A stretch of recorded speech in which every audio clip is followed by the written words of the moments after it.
Assessore Manzato, oggi al tavolo blu sono state sollevate delle problematiche importanti per la pesca sportiva. Quali? Ma sono state sollevate le problematiche relative alle centraline che vengono immesse nei fiumi per la produzione energetica. Ovviamente si è sottolineato insieme all'assessore Conte la necessità di un controllo vigilato di queste autorizzazioni, perché poi il minimo flusso vitale che deve essere consentito per legge a volte viene meno. Questo significa un controllo del territorio e dell'ambiente più particolare, magari proprio attraverso la presenza fisica dei pescatori che conoscono molto bene l'ambiente. Quali saranno i prossimi passaggi? I prossimi passaggi sarà lo stilare innanzitutto un documento che analizza il problema e anche propone delle soluzioni.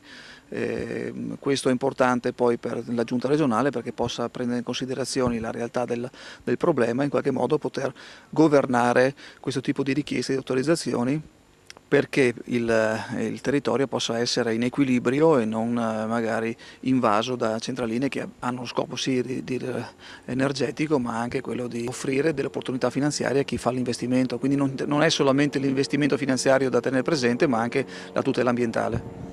Quali sono i tempi che vi siete dati?